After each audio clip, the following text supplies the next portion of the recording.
Vos œuvres parlent de vous et vos proches aussi parlent de vous. Mes proches. Vos proches, ils parlent de vous, ce qu'ils ressentent quand ils vous voient. Il y a une certaine fierté. Nous allons vous laisser écouter quelques témoignages à votre endroit de la part de vos proches.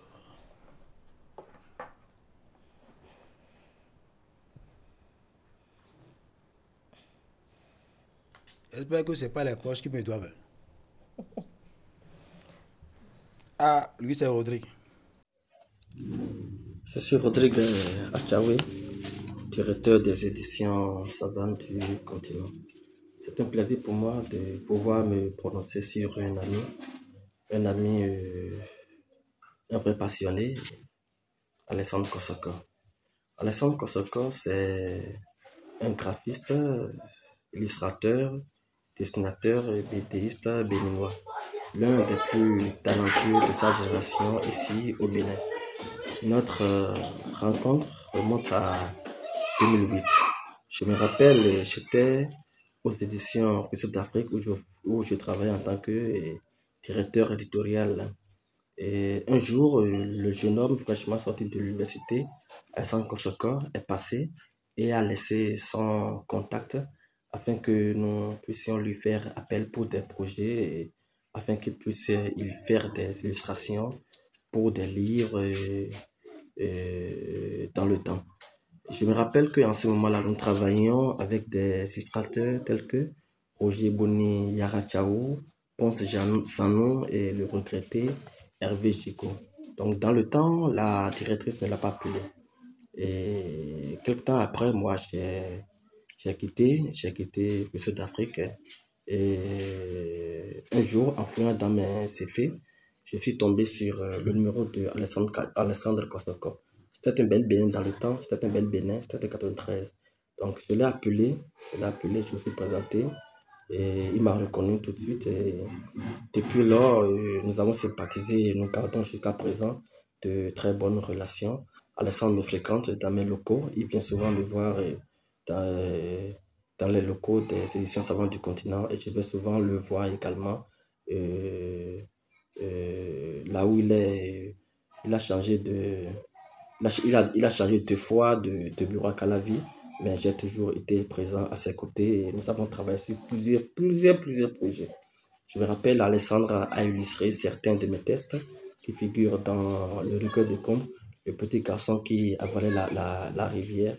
Et nous avons d'autres projets en cours.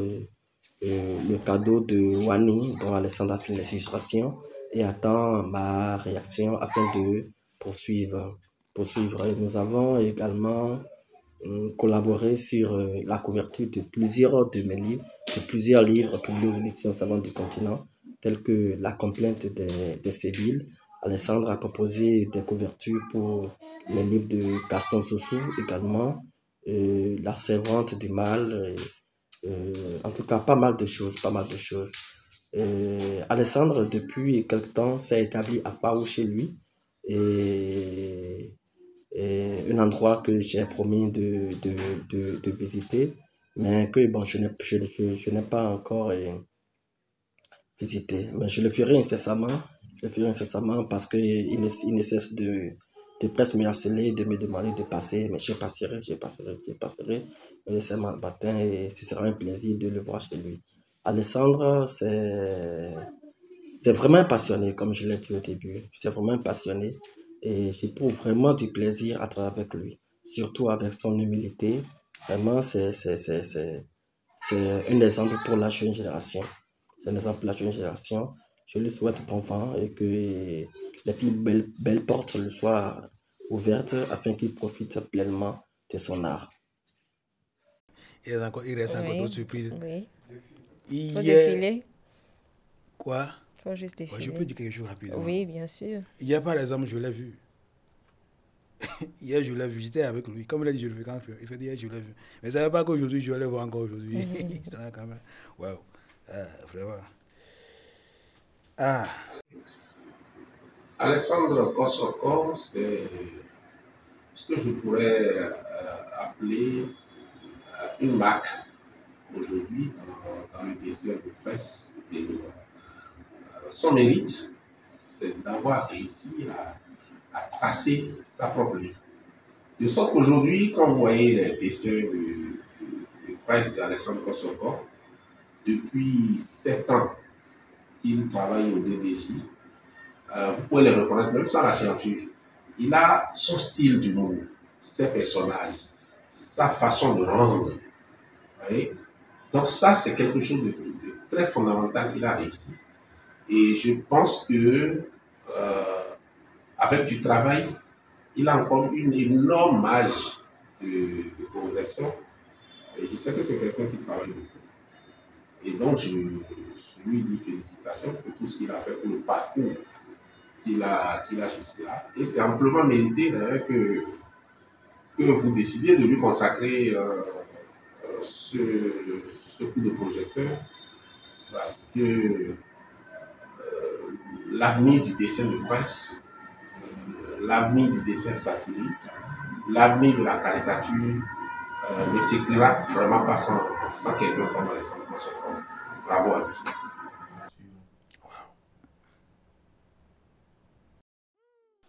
Hello, je suis Kenneth Virotogbe, dessinateur de presse, auteur de bande dessinée. Je travaille aussi au sein de l'équipe Rodier, dont Alessandro Kosoko est le coordonnateur. Puisque c'est de lui qu'il s'agit, mais parlons-en. Je connais déjà le travail d'Alessandro Kosoko depuis la classe de 6e, c'est-à-dire quand moi j'étais en 6e, autour des années 2008-2009.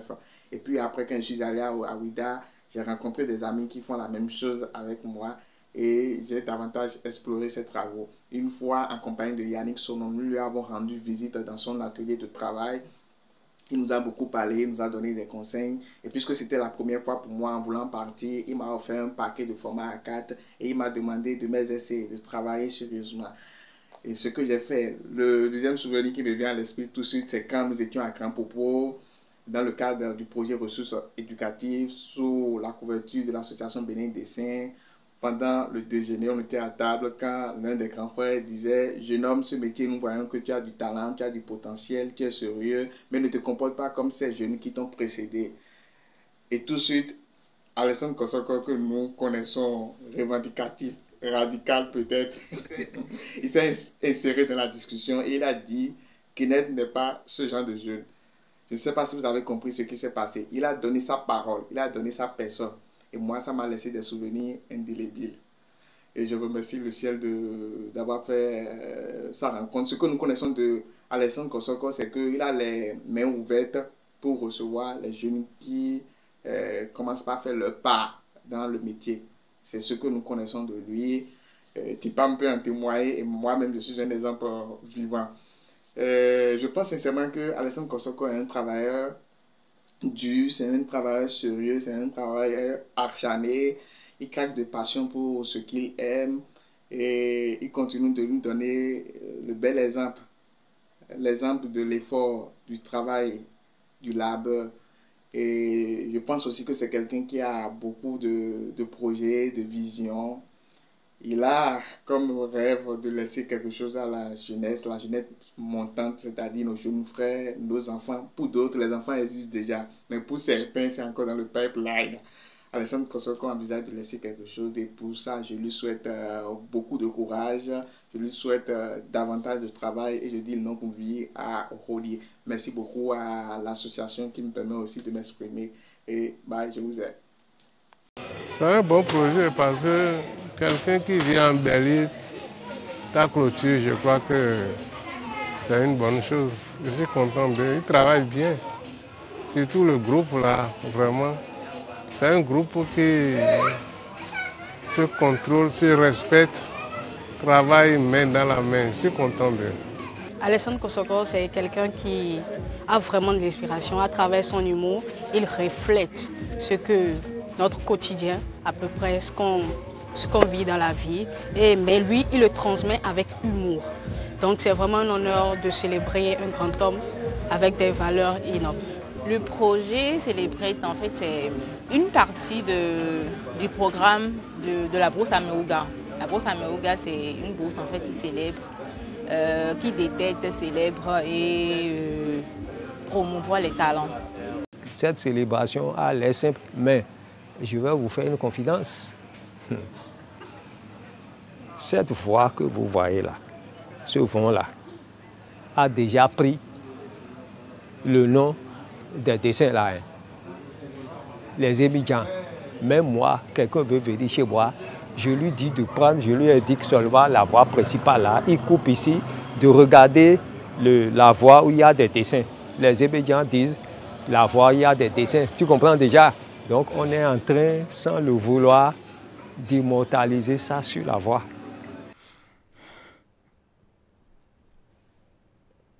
Alexandre, que ressentez-vous en les écoutant? Je viens.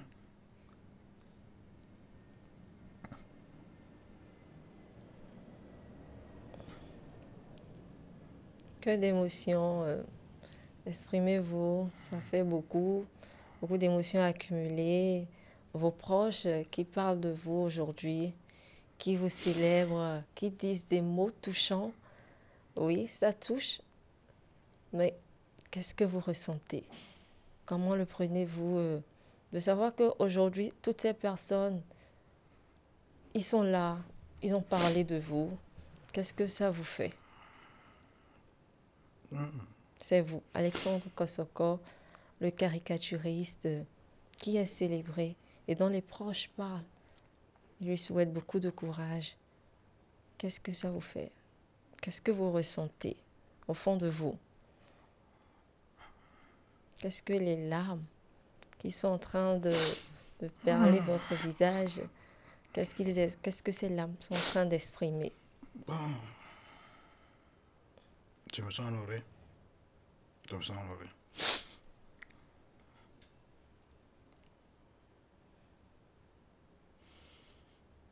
Au moins,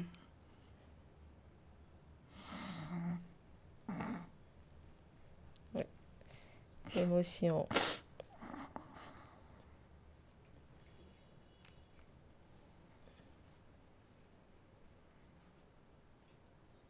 Vous êtes heureux, c'est vrai. bon. Vous êtes honoré.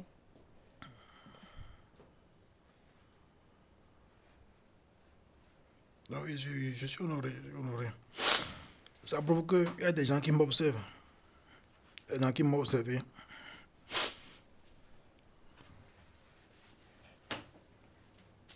Et qui reconnaissent ce que je fais.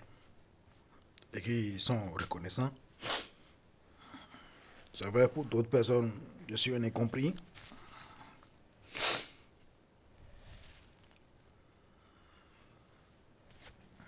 Pour d'autres même, je suis un extrémiste. Il y a d'autres qui sortent des mots, mais le truc est que je suis passionné de la chose et je ne sais pas là où l'énergie vient, mais malgré les difficultés, tout ça, je n'ai pas laissé. Je pense que Kenneth a vraiment résumé tout. Parce que c'est un jeune que j'ai découvert sur Internet. Je l'ai invité, effectivement, il est venu avec son nom, le fils du doyen et tout. Et je suis passé par là, je lui ai donné des conseils. Je leur fais même ce que je peux, qui est un support de travail, qui est Papiram. C'est des choses que j'ai oubliées même. Mais il a rappelé ça. Parce qu'en mon temps aussi,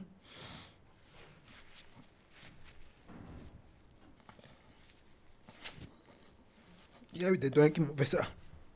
Sinon, je ne serais pas là. Oui.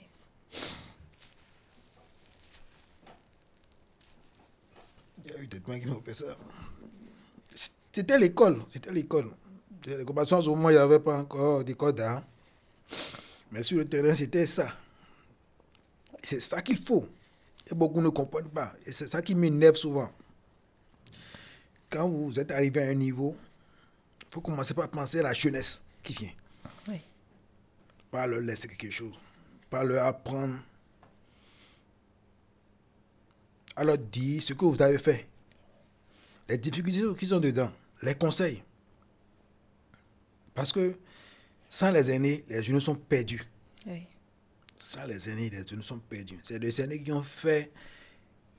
C'est vrai qu'en ce temps, eux n'ont pas eu d'aînés, mais il devient maintenant une ancienne corde que les jeunes doivent s'accrocher. Oui. Vous voyez. Donc, c'est ça qu'il faut. Sinon, après, les jeunes sont perdus. D'autres même, ils font quelque chose seulement. Je vois beaucoup sur la toile. Et pour eux, déjà, ils sont déjà trop faits. Et avec ça, pour eux, ils vont devenir déjà un candidat. Je dis non. Je passe par là, par exemple, quand vous voyez par exemple les jeux qui aiment le manga, par exemple. Moi, j'aime le manga. Je ne peux pas vous dire, par exemple, si on parle de 18, j'ai plein de séries d'animes issus des mangas sur mon truc. Donc, vous êtes otaku? Non, je ne suis pas otaku, parce que pour moi, les otaku, surtout les otaku africains ne réfléchissent pas bien à voir comment ils se comportent. Moi, j'aime le manga. Le manga, comme les comics, c'est une école pour moi. Mais à côté, il y a ce que moi-même, je peux faire pour ma communauté, surtout pour l'Afrique, pour le Bénin. Mais quand tu dis que tu es otaku, il y a même qui se forcent à apprendre la langue japonaise, à changer même de nom, pour dire qu'ils ont un nom japonais. Mais quand tu as un nom japonais, ton propre nom c'est où? Genre, je suis Okage, je suis Sensei, mais ton propre nom africain, Fitawedi. On peut aimer quelque chose sans devenir extrémiste. Ouais. Tu vois? Donc, moi, je m'inspire de ce que les autres ont fait, comme le manga, même la BD européenne, la BD belge, les comics. Mais je me dis, il faut qu'on fasse pour nous-mêmes. Parce que si on ne le fait pas, mettez dans l'eau. Quand tous ils disent qu'ils sont otaku, ils sont devenus des samouraïs, ils sont devenus des ninjas. Nos sorciers qui sont ici, qui font du bien aussi. Et que, bon, la colonisation essaie de diaboliser aujourd'hui. À croire que, bon, quand on est sorcier, bon, c'est seulement le côté mal. Quand on est bokon, c'est le côté mal. Quand on est spirituel, c'est seulement le côté mal qu'il faut. Non, il y a le bon côté aussi. Et tu peux t'inspirer de ça pour sortir le bon côté, comme le mauvais côté. Oui. Donc, quand ils sont là, c'est pourquoi je dis, moi, je suis pas, parce que moi, quand je vois otaku, je scinde ça en deux, je suis caricaturiste. J'ai vu ça autrement, ça fait otaku. Ça veut dire quoi? Taku quoi?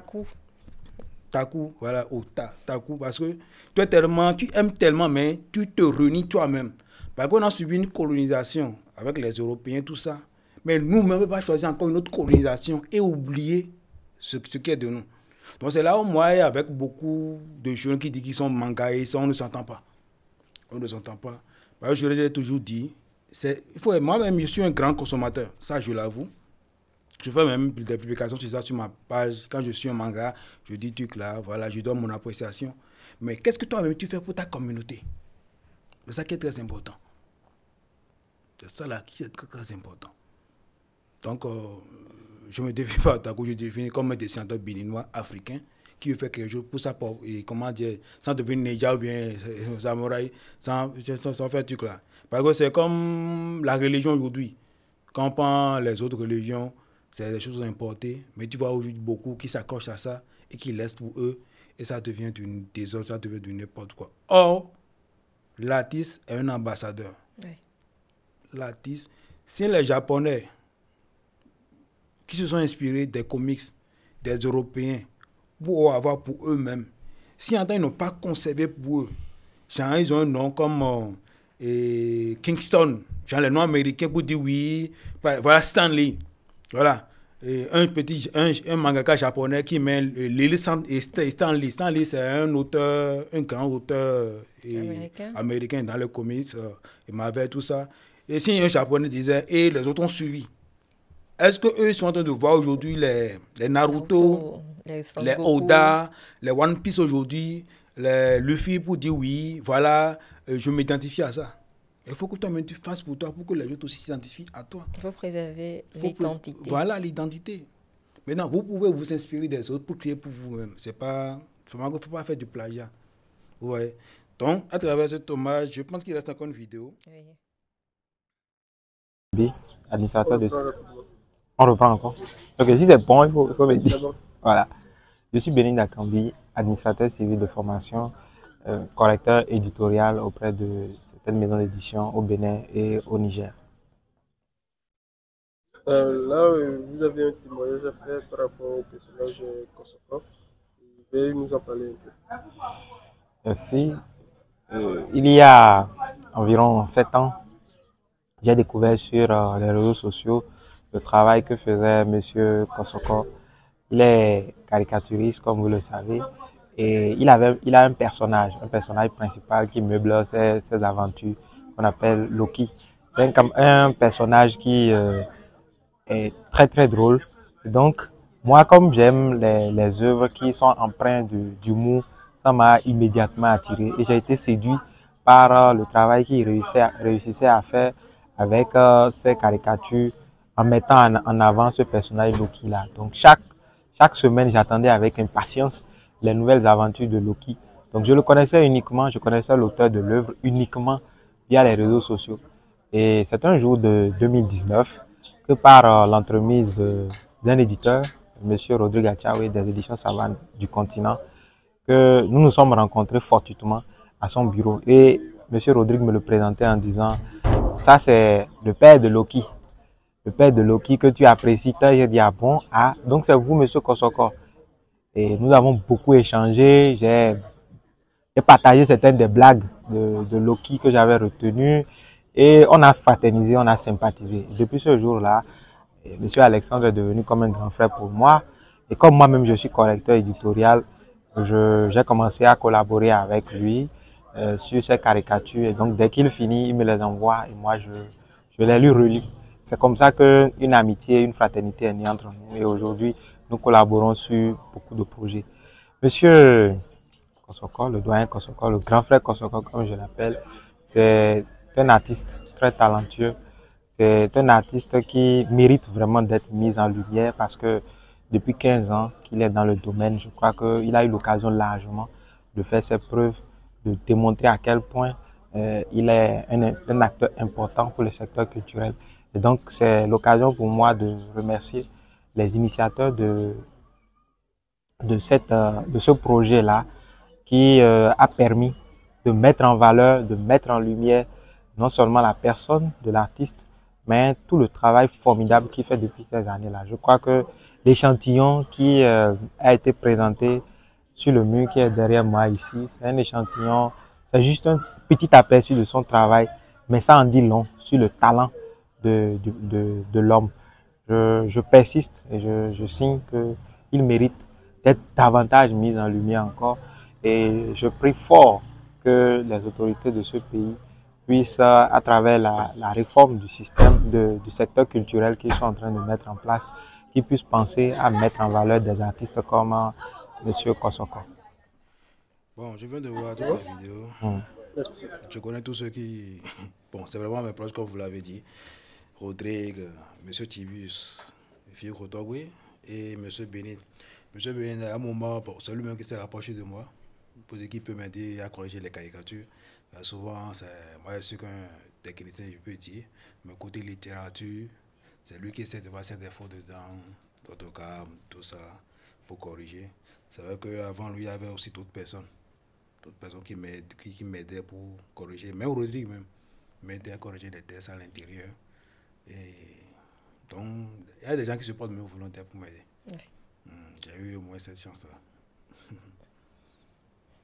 Donc vraiment, merci beaucoup pour la vidéo. C'est vraiment mes proches. Surtout, je suis surtout touché par la vidéo du jeune Kenneth. Je sais aussi qu'il est un peu comme moi. Peut-être même 2 fois, je peux dire. Mais qui est vrai. Qui est vrai. Voilà. D'accord. Que d'émotions. Nous allons baisser un peu la pression. Baisser un peu la pression. D'Orolier au déchaîné du jeudi, il n'y a qu'un pas. Monsieur Alexandre. Oui. Papa Loki. D'où est venue cette idée de créer ce personnage Loki là, pour le déchaîné du jeudi? Bon, à l'origine, j'avais que j'ai plusieurs personnages en tête. Quand tu prends mon PC par exemple, dans les dossiers, il y a plein de projets qui sont là. Les personnages de super-héros, les personnages drôles, il y en a plein. Mais il n'y avait pas Loki. Quand je l'ai dit, Loki, c'est avec le journal des DJ que Loki est né. Et là encore, c'est grâce à M. Tibius que je rends hommage. Si Loki est là, c'est grâce aussi à lui. Parce que moi, je faisais mes caricatures. Donc, c'est lui qui a vu un personnage parmi mes caricatures. Il a dit, lui là, il faut me le prendre. Il faut me le prendre. En tant Loki, aujourd'hui, Loki, il a le menton lisse. Attends, il avait des poils. Ah. Loki avait des poils. Mais après, j'avais je dis non, je ne peux pas avoir des barbes, lui aussi avoir des barbes. Donc j'essaie de raser les barbes pour Loki. Donc quand il m'a dit, M. Tibis a dit de prendre ce personnage, donc j'ai pris le personnage, j'ai travaillé. J'ai commencé par écrire des histoires autour du personnage, au départ c'était des caricatures. Après, il y a eu des bandes dessinées, des planches de BD, mais dans le journal. Donc c'est là où ça a explosé. Parce qu'il a une femme, des enfants, et on le voit dans les quotidiens, dans notre quotidien, de tous les jours. Et aussi, il a un côté où il touche à tout. C'est un débrouillant, on peut le dire. Lui seul, il est là, il est agent immobilier. Il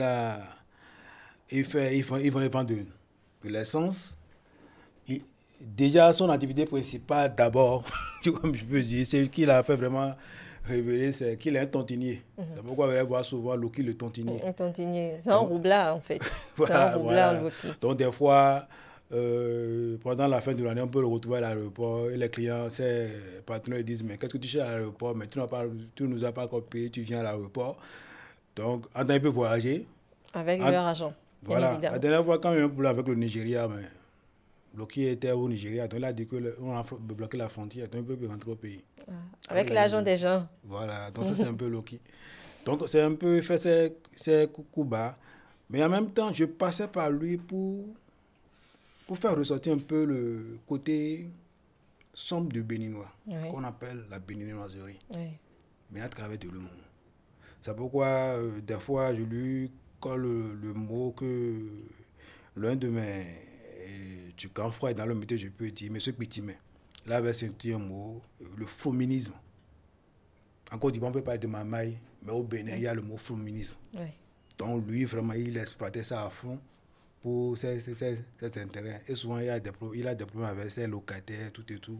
Il a des problèmes avec tout le monde, hein, Loki. Bon, il a parce qu'il n'est pas honnête. Mais il arrive à prendre, même la dernière fois, je pense que quand M. Adrien Oubedja a repris son R pour son parti, en train de répondre son parti, il allait voir Oubedja pour lui dire qu'il a un gros coup pour lui, quoi. Parce que vous savez, Adrien Oubedja, c'est un calculateur. Il aime faire ses affaires avec son parti. C'est un petit truc que je dis par rapport à le temps. Alors qu'il allait le voir pour dire qu'il a un gros coup pour lui, mais que lui, voilà son potentiel qu'il va prendre dans l'affaire. Donc, c'est un peu... Donc, quand j'ai travaillé, donc, ça a commencé par prendre. Sur la toile, tout et tout.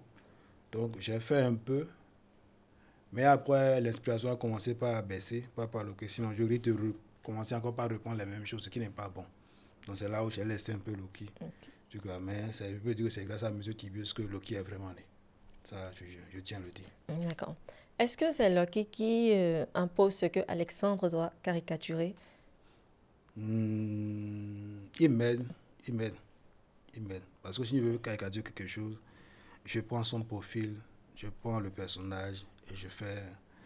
Donc je peux dire qu'il m'aide à faire passer certains messages. Il ne me pose pas. Il a déjà quelques comment dirais-je, certains comportements qui le caractérisent, que je le connais bien, donc pour faire passer certains messages. Même dans mon couple. Parce que vous savez, affaire de couple, il y a beaucoup de choses qui se passent. Qu'on ne peut pas dire, il y a des hauts et des bas. Mais à travers lui aussi, je fais passer. Et c'est possible que beaucoup de personnes aussi se reconnaissent à travers ça. Voilà. Parce que lui, il a une femme. Loki aussi a une femme et des enfants. Il vit à Togba. Loki de Togba. Voilà, Loki de Togba. Être dans un journal satirique, c'est porter le fardeau du bouffon du roi. Vous devez faire rire même quand tout s'effondre. Comment faites-vous pour sourire quand les réalités sont pesantes? On n'a pas le choix. Tu es là pour ça. On n'a pas le choix. Tu vois que, bon, j'ai entendu par des doyens et par d'autres amis, et j'ai gardé ça. Il paraît que souvent, quand on veut trouver un bureau caricaturiste, c'est souvent à la cuisine. Parce que si on prend un bâtiment et qu'on a pris une salle pour le journal avec les modes, tout et tout, si on veut trouver quelque chose de caricaturiste, c'est là où il y a la cuisine, quoi. On sait qu'on ne fait rien là-bas, là. C'est là où on trouve le bureau caricaturiste. C'est vrai que moi, bon, je suis toujours avec mes pères dans la table, là où il y a un travail, tout et tout. Mais c'est ce que j'ai entendu, que souvent, c'est là où il y a un coin un peu reculé, on utilise, on donne au caricaturiste. Mais je pense que le caricaturiste n'a pas le choix. Je vois, je dis, par exemple, moi j'ai eu la chance, je ne tombe pas souvent malade. Oui. Même avec le déjeuner du jeudi, malgré même mes voyages et tout, je fais tout possible pour que la caricature soit disponible. Je me rappelle même, on est allé faire quelque chose à Lomé, et non, à Grand Popo. C'était dans le cadre de ressources éducatives. J'ai amené mon assistant et quelques de mes outils comme le scanner. Oui. Donc de là-bas aussi, je travaillais, j'envoyais les caricatures. Même la dernière fois, et prochainement, je pense que je serai dans le nord du Bénin. Je envisage déjà d'amener, comment dirais-je, d'emporter mon scanner. Même de là-bas aussi en train de travailler. Voilà, comme aujourd'hui, la connexion, les réseaux, comment dire, WhatsApp, tout est là. Je continue de tout le travail. Donc, tout est une affaire d'organisation. Il faut faire tout possible pour que l'inspiration soit là. Si tu n'as pas l'inspiration, commence pas à discuter avec tes amis. En mon genre, ou soit tu vas sur Internet. Oui. Il y a toujours une actualité. Qui est comme, pour moi, de la ressource humaine brute. Oui. Donc je vais là-bas, je vais sur des pages, je vais dans les commentaires. À mon niveau, ça va te faire un tic. Oui. Et tu penses à ton travail. Voilà. Est-ce qu'il y a eu un dessin qui vous a brisé quelque chose vraiment à l'intérieur? Quoi? Un dessin. Un dessin? Une caricature. J'avais même attendu un dessin. Non, un dessin. Ok. Bon, parlons déjà du dessin. Je pense que par rapport à ça d'abord, c'est par rapport à un artiste, mais qui est parti très tôt, et Gigo, Hervé Gigo. Quand j'entrais fraîchement dans le cours, je le voyais. Oui. Et j'ai appris que c'est quelqu'un, c'est après que j'ai appris que c'est quelqu'un de très sympa. Mais il est parti très tôt. Donc c'est le seul recueil un peu j'ai eu un peu dans l'association. Je n'ai pas tout traîné avec lui. Oui. Donc c'est un peu le seul recueil. Maintenant, vous dites le dessin qui m'a brisé. Oui. Non. Mais si tu peux avoir plus de précision par rapport à la question. Peut-être il y a eu un événement, vous avez caricaturé, mais quelque chose était brisé en vous. Quelque chose était vraiment brisé en vous. Parce que ça vous a tellement touché.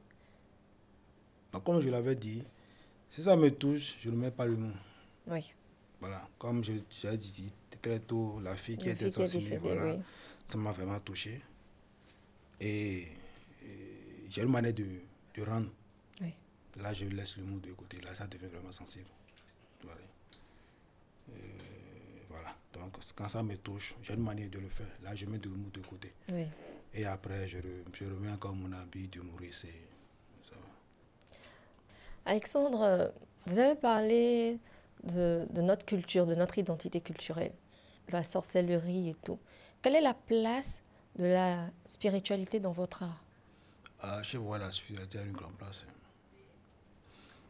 C'est vrai que j'ai des parents qui vont à une église. Mais bon, c'est pas une église, c'est quelque chose comme une école. Mais on leur enseigne des choses sur la Bible, tout et tout. À un moment, je participais aux activités de l'église. Mais arrivé sur le campus, j'étais obligé de le quitter un peu. Ouais. Parce que, tu sais, il y a certaines choses, ils sont un peu carrés, un peu sur les bords. Ils respectent vraiment ce qui est dans la Bible, tout et tout. Oui. Donc pour moi, c'est pas ça la spiritualité. Oui. Je dois être libre. Parce que si je restais un peu dans ce cadre, parce que je fasse de la caricature, j'allais me réserver quoi, pour dire que peut-être que c'est un péché de faire rire les autres, de caricaturer les gens. Donc j'étais obligé de quitter un peu ce cadre pour avoir moi-même ma propre idée sur la spiritualité. Oui. Voilà, donc il faut dire que pour moi la spiritualité ça a une grande place et je me réserve beaucoup de faire certaines choses pourtant. Donc, par exemple sur le campus, j'ai eu à faire certaines activités que je peux dire oui, comme un peu de business à la Loki. Mais quand j'ai vu retomber après, j'ai dit ah. Donc, j'ai laissé en même temps. Oui. Tu vois, j'ai laissé en même temps. Et j'ai continué à cultiver ce côté-là et je suis très, très, très attentif sur beaucoup de choses qui se passent autour de moi. Oui. Tu vois, c'est pas que forcément si j'entends un bruit, je ne commence pas à sauter, non. Mais dans la vie, il faut avoir certaines valeurs vraiment morales. Oui. Toi, de mon côté, il faut qu'il soit quand même un peu... Parce qu'on est sain, mais il faut tendre vers. Tu vois, sinon, comme l'a dit Socrate, connais-toi toi-même. Je pense que c'est très, très important. Il y a certaines personnes qui sont dans du féminisme, mais leur affaire marche. Parce que pour moi, la spiritualité, ce n'est pas forcément être blanc, blanc, blanc. Peut-être que dans la spiritualité, c'est ton côté sombre qui va te révéler toi. Oui. Mais de Dieu, c'est le karma que tu vas récolter après. Mais moi, ça, c'est pas ma voie. Je connais ma voie qui est un peu être sur le droit chemin, respecter certaines valeurs et travailler dans ce sens. Et je pense que ça m'a beaucoup aidé aussi dans ma carrière. Ce côté droit. Et aussi, il y a certaines choses que je ne fais pas côté caricature aussi. Oui. Par exemple, tu vas faire que des caricatures, il y a du sang dedans. Je déteste ça. Des caricatures, c'est des choses obscènes comme du sexe. J'évite beaucoup. Parce que ça ne va pas, ces choses-là ne vont pas avec vos valeurs morales. Avec vos valeurs morales, Oui. avec ma spiritualité entre griffes pour moi. Oui. Tu vois, là, quand je veux me coucher, je dors bien et tranquillement. Tu vois, donc c'est un peu ça. Pour moi, la spiritualité a une grande place. J'évite beaucoup de parler sur tout ça avec certaines personnes. Pour moi, la spiritualité, ça dépend de chacun, de ce que tu as vécu, de ce que tu vis. Quand tu vas essayer de dire avec quelqu'un, si lui n'a pas cette sensibilité, il va dire que toi, tu es un fou. Or, toi, tu es entre tes quatre murs, tu as observé un certain nombre de choses, et c'est parce que tu évolues d'une certaine manière que peut-être l'univers, l'énergie, arrive à te donner le retour aussi. Oui. Tu vois, arrive à te donner le retour. J'ai fait l'expérience et je garde la ligne par rapport à ça. D'accord. Vous réalisez des boîtes à images. Oui, des boîtes à images. C'est plus pour la sensibilisation. Donc, c'est un art assez différent de la caricature. Oui. Comment arriver à voir passer du cynisme à la pédagogie? Ah, ça, je n'aime pas. Parce que même avec l'humour, on enseigne. Avec l'humour, on sensibilise. Oui. Ouais. Seulement que ici, c'est tout juste. Tu prends ce que tu fais, tu enlèves l'humour dedans. Oui. Donc ça devient un truc de sensibilisation un peu plat qui est là. Et surtout que nous avons une population en grande majorité analphabète et que beaucoup des outils sont en français, mais avec l'illustration où tu dois faire le travail pour qu'il y ait moins de tests possible. Pour que la personne, les apprenants bien la cible, quand la cible faut pour qu'ils comprennent directement ce qu'on veut dire. Donc parfois même quand on fait le travail, il y a les partenaires qui vont sur le terrain pour aller montrer ça aux cibles et par rapport à leur réaction, ils reviennent et on fait les améliorations pour rendre ça encore un peu plus compréhensible pour eux. Donc si tu es dessinateur, tu es des dessinateurs, illustrateurs, faire des trucs, illustrations pour les boîtes à images, c'est pas si compliqué. D'accord. Comment arrivez-vous à garder votre authenticité quand vous travaillez avec les maisons d'édition et les institutions? Bon, mon authenticité, je pense que ça part déjà de mon style, de la manière de dessiner, les couleurs que j'y mets. Je pense que c'est pas comme parce qu'on ne me pose pas un style à suivre. Rien n'est imposé. Rien n'est imposé. Maintenant, quand je suis tombé sur certaines personnes qui voulaient m'imposer certaines choses, par exemple, côté bande dessinée, ou je veux dire que je ne peux pas. Oui. Voilà. Côté peinture aussi. Ou bien autre chose, si je n'arrive pas à le faire, je dis, il y a telle personne, tu donnes l'adresse d'un tel collègue qui fait des choses comme ça. Et voilà quoi. Là, comme ça, c'est mieux que de dire, je vais faire tout, tu vas essayer de vouloir casser les codes et faire du n'importe quoi. Oui. Faire du n'importe quoi, là, tu vas offusquer les personnes, tu vas leur faire perdre du temps et après, on va dire, voilà les caricatures du béninois, et ceci, tout ça. J'évite beaucoup ça. Donc, j'arrive à garder mon intensité en discutant avec le partenaire et on s'entend sur un point. Oui. Si c'est possible, voilà. Si c'est pas possible, je ne peux pas le faire. Si j'ai des contacts, voilà les contacts. Et on garde des bons. Après, il me vient me donner le retour. Si la personne, il s'est mal comporté, on vient me dire ça. S'il s'est bien comporté aussi. Et vous avez toujours les retours. Les retours, Ouais. D'accord. Alexandre Kosoko n'est pas seulement caricaturiste, il est aussi entrepreneur. Oui, entrepreneur. Entrepreneur. On nous parle notamment de Kosoko Studio. Oui, Kosoko Studio. Oui, créé il y a plus d'une décennie. Pourquoi vous avez décidé de créer votre studio? Oui, j'ai décidé de créer mon studio, Kosoko Studio, parce qu'à un moment, j'ai vu que j'ai plusieurs idées. Oui. Il y a la caricature, il y a la bande dessinée, il y a le dessin animé. Et quand on entre dans chaque compartiment encore, il y a beaucoup de choses qui sont dedans. Donc je me dis, mais pourquoi ne pas créer un truc comme ça pour rassembler tout ça là, comme des départements, quoi. Et le projet, c'est vrai que pour le moment, c'est un peu en pause, mais l'idée est toujours là. Avoir des départements pour créer après, pour avoir du contenu dans chaque département, tu vois. Et je peux donner des idées comme ce qui m'ont vraiment, c'est les studios à l'extérieur, comme les Walt Disney. Même à côté, nous avons Bridge. Même à Lomé aussi, il y a des studios de dessins animés qui sont là. Donc, je peux dire ça que, je peux dire oui, que c'est tout ça qui m'ont poussé vraiment en son temps à avoir Kosoko Studio. D'accord. La vie d'entrepreneur au Bénin, c'est un parcours de combattant. Un vrai parcours. Vous avez eu certainement des moments difficiles avant de mettre en place votre studio. Comment ça s'est passé? Racontez-nous. Vraiment, il y a eu beaucoup de défis par rapport à cette affaire d'entrepreneuriat au Bénin. Parce que déjà, on sait ce qu'est l'art. Et c'était même ça nous a dit que ça ne nourrit pas son homme. Je peux dire que moi, à mon niveau, vraiment, si tu veux faire comme un truc vraiment entrepreneur, genre mettre en place une grosse structure en place, c'est là où tu auras vraiment des difficultés. Oui. Il faut payer les impôts, tout et tout, tu vois, une petite difficulté à avoir un truc. J'ai essayé, j'ai vu ce qu'il y a dedans. Il y a aussi mes aînés aussi qui ont essayé avant moi. Donc quand on discute, ils aussi sortent les trucs. C'est un peu, tu vois un peu les mêmes problèmes. C'est un peu compliqué. C'est un peu compliqué. C'est pourquoi à un moment, j'ai préféré fonctionner en consultant individuel. Là au moins tu paies l'AIB, tu paies certains frais et ça te donne une certaine économie à investir encore dans un certain nombre de choses. Par exemple, pour booster la page de Rodier, créer un site web, trouver quelque chose aux jeunes quand, voilà, donc, quand ils travaillent avec vous. Voilà, tu vois. Il y a aussi les collaborateurs comme mon assistant aussi, donc elle a trouvé quelque chose à la fin du mois. Oui. Tu vois, là, je trouvais plus. Sinon, si j'étais resté vraiment dans le cadre pour mettre en place une grosse structure, vraiment, ça serait un peu compliqué.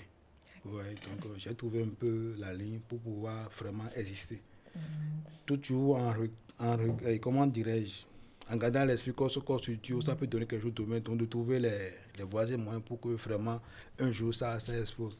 À côté de ça aussi, j'ai mis en place une association, au moins pour faire des choses pour les jeunesses, pour les rassembler, pour mettre des activités en place, tout ça. Donc voilà. Votre association, les Bulles, quelles sont les activités que vous avez déjà menées? Je pense que j'avais mené dans le passé un truc de formation, une initiation dessin pour les enfants. Pour les enfants. Voilà. En ce moment, j'avais un bureau à Tankwe. C'est là où vraiment j'ai organisé un truc là. Mais en même temps, ça m'a permis de voir en même temps les difficultés. Parce que c'était un petit coin, même ici un peu plus grand que mon studio. Et dans le temps, là où il y avait le bureau, donc c'était un peu restreint. Donc après, j'ai pensé avoir un espace vraiment grand. Mais dans mon quotidien, il y a un problème que j'ai, c'est que je n'aime pas trop le temps. J'aime pas trop le temps. Donc c'est là où je cherchais aussi ceux qui peuvent vraiment travailler avec moi en collaboration. Là, les choses comme ça, je peux les envoyer. Là où c'est que déléguer les responsabilités. Voilà. Comme M. Tibus l'a dit, Kosoko c'est comme une marque, mais je ne peux pas tout faire. Donc je peux mettre des choses en place où je peux mettre certaines personnes sur ça pour qu'ils gèrent ça. Donc j'ai toujours des réflexions que je mène pour pouvoir mettre tout ça en place. D'accord. À Kosoko Studio, est-ce que juste là, il y a eu un projet, vraiment là, le projet d'un client qui vous a fait remuer les ménages de fou? Vous avez vraiment charbonné, ça n'a pas été facile. Ouais, je peux dire que c'est la bande dessinée. Bande dessinée. Oui, la bande dessinée. La bande dessinée. Vraiment, la bande dessinée. Par exemple, depuis des années, c'est le seul projet que je peux dire que j'ai vraiment finalisé, c'est Babalao. Une histoire de BD, c'est Babalao. Et là, il y a même Rodrigue, le gars de Savane Édition, même le grand Habib Dakbouga aussi m'avait aidé à corriger les thèses dans le temps. Mais après, c'est comme si j'avais laissé ça à l'oubliette. Parce que je n'avais pas eu le temps de vraiment faire la promotion, de mettre ça dans la librairie, tout ça. Parce que je dis souvent, il y a des gens même qui m'invitent, qui ne me connaissent pas, qui m'invitent. Mais comme je l'ai dit, je manque. Des fois, même, je me dis, mais est-ce qu'il y a un marché? Je me dis ça de manière, s'il y a un marché où je peux aller acheter le temps, j'irai acheter. Je manque assez de temps. Parce que je me dis, si je laisse le studio, c'est que ce qui est là, il n'y aura personne pour continuer. Oui, donc. Même les assistants, si ce n'est pas moi, si je ne dessine pas, ils ne peuvent pas continuer à colorer. Si, par exemple, actuellement même, je viens de regarder sur mon pays, comment dans le groupe WhatsApp, Martial y a envoyé des corrections à faire. Mais qui sont restés là depuis, je pense, depuis hier. Il a envoyé des corrections à faire. Mais comme je n'ai pas envoyé les corrections, je n'ai pas donné mon OK, validé, fait tout là, ça n'a pas évolué. Vous êtes le maestro, donc Voilà. le grand Manitou. Depuis hier qu'on faisait la chose, jusqu'à aujourd'hui, à l'heure actuelle, ça veut dire que c'est resté comme ça. Comme ça, sans suite. Voilà. Donc, j'imagine si ça continue jusqu'à demain, que je ne donne pas une suite, imaginons que c'est le lundi qu'on va envoyer le truc au partenaire. Si le partenaire n'a pas son truc, on va dire qu'on se connaît pas sérieux, qu'on se connaît si. Et j'évite beaucoup ça. Ouais, donc, c'est un peu mon problème. Donc, si je quitte le studio, c'est comme s'il y a quelque chose qui ne va plus fonctionner. Il y a une pause. Oui, il y a une pause. Il y a une pause. Donc, je travaille à avoir des collaborateurs. Je travaille à avoir des collaborateurs pour que vraiment la machine soit toujours, comment dirais-je, fonctionnelle, pour qu'on ne sente pas une cassure. Parce que comme je l'ai dit, c'est en travaillant avec les collaborateurs et quand ils me payent, c'est là que j'ai les ressources maintenant pour investir dans mes activités. Rodier, banda, tout, animation, tout. Monsieur Alexandre, vous êtes entouré de jeunes très passionnés. Au-delà de la technique, qu'est-ce que vous leur enseignez? Oui, les valeurs morales. Les valeurs morales. Je leur dis ça, mais là, ça dépend de chacun. Oui. Mais si vraiment, depuis, ils sont restés, vraiment, je les sens très motivés. Donc, je leur donne des conseils, comment il faut faire. Par exemple, il y a un conseil que je leur donne souvent. Quand tu es malade, mais quand tu as un empêchement, il ne faut pas que le partenaire soit au courant. Tu vois? Oui. Ça, c'est un peu bizarre de le dire, mais le client n'est pas là, le partenaire n'est pas là pour savoir s'il entend. Tu as un problème avec le locataire et on t'a mis dehors pour un certain temps. Fais tout possible pour que lui soit réglé. Réglé, oui. Maintenant, si tu commences par lui montrer certains problèmes, mais demain, il va dire, mais lui là, il n'est pas très sérieux. Il n'est pas fiable. Oui. Il va du mal à te recommander. Oui. Donc, je lui dis ça, d'éviter souvent. On voit des problèmes toujours. Par exemple, tu es en train de rouler et la chaîne de ta moto se casse, ça arrive. Oui. Donc, il faut quitter très tôt la maison. Donc, si ça arrive, il faut voir un mécanicien gérer ça. Et il faut qu'à la réunion, tu sois à l'heure. Oui. Tu vois, souvent, pour les séances de cadre, tout ça, tu sois à l'heure. Donc, je leur dis, sans le client, tu n'es rien. C'est le client qui te paye. C'est le client qui te nourrit en griffe. Donc, c'est comme le roi. Donc, il faut être correct par rapport au client. Oui. C'est pourquoi, quand on m'avait demandé un jeune par rapport à l'animation, ben moi-même, je me sais, côté animation, j'ai fait certaines choses avec M. Odalbeo, mais je n'ai pas approfondi. Oui. Ouais, donc, en tant qu'on cherchait un animateur 2D, j'ai donné un jeune. Après le retour, ça n'a pas été, ça m'a pas trop... Ça a été décourageant. Je t'assure. Et je me dis, mais c'est comme ça, que si on me demande, je ne vais plus... Il n'est plus recommandable. Recommander quelqu'un, tu vois, dans ce domaine. Donc, tu vois, donc, pour moi, il faut que tu sois correct envers le client. Oui. Tu vois, donc, c'est un peu ça. Okay. Monsieur Alexandre. Oui. On avait dit l'enfant des bois, mais... L'enfant des bois. Après toutes ces années, à disséquer les âmes des autres, par vos caricatures, quand vous vous regardez dans le miroir, qu'est-ce que vous voyez? Non, je vois Kosoko. Je vois Kosoko. Des fois, je lui pose des questions à savoir, mais sur quoi il compte? Parfois, dans cette prise de position. Tu comptes sur quoi? Mais vous avez la réponse? Bon, non, je n'ai pas encore la réponse. Il n'arrive pas à me répondre. Des fois, je lui pose des questions parce que des fois, dans certains domaines, quand je vois que c'est un peu bizarre, ah non. J'ose la voir, je dis ma position par rapport à ça. Ça peut énerver. D'abord, je dis que c'est des fois, il y a certains qui me donnent des extrémistes, de trop carré, tout ça. J'ai même eu une discussion avec un ami, des amis sur l'IA, qui est en train de faire des dégâts actuellement. Moi, j'ai ma position. Ça, c'est ma position. Tu vois? Donc, je donne ma position. Qui est, pour moi, je ne vais pas utiliser l'IA parce que vraiment, ça ne me correspond pas. Oui. Ça ne me correspond pas à mon image où je travaille à améliorer, moi, comment dirais-je, mon art. Et je n'aime pas, comment dirais-je, quand l'autre travaille avec moi, il faut que je lui trouve vraiment quelque chose. Mais quand tu prends l'IA, voir comment l'IA est née, où ils sont obligés d'aller prendre les données des gens sans leur autorisation pour nourrir leur algorithme, pour faire le travail. Et que tu vois que vraiment, si au moins ils créditaient les gens, on peut comprendre. Tu vois, ils créditaient les gens, ça dit qu'au moins les artistes ont quelque chose à apprendre quand on utilise leur style, tout et tout. Donc moi, j'ai ma proposition affichée. Oui. Tu vois. Et j'ai des amis qui m'attaillaient à certains même, qui étaient même violents. À un moment, je l'ai appelé pour dire, mais comment dans un truc simple, et tu dis que je suis un extrémiste. De temps en temps, il a sorti même un gros mot. Il dit, mais mon frère, nous sommes sur Facebook. Celui qui va tomber sur ce commentaire, qui ne connaissait pas Kosoko, mais il va penser là de moi. Tu connais le truc là. Je l'ai appelé, on a discuté, et ça s'est arrêté comme ça. Et après, d'autres même disent qu'ils vont me bloquer. Juste pour ça, pour mon avis sur l'IA. Et c'est après, des fois, pour les taguer, je ne cite pas leur nom. Je dis, mais ce sont les amis actionnaires de l'IA au Bénin. Vous lancez des pics? Je leur lance des pics parce que je ne comprends pas. Ce n'est pas pour moi, ce n'est pas pour vous, ce n'est pas pour mon grand-papa, ce n'est pas pour votre village. C'est un truc créé par des étrangers que moi, je vois les conséquences. Je ne te dis à personne, mais je donne mon avis. Oui. Ça n'a qu'à rester là, mais ça devient vraiment, on est sur mon dos, tout et tout. Je dis, ah.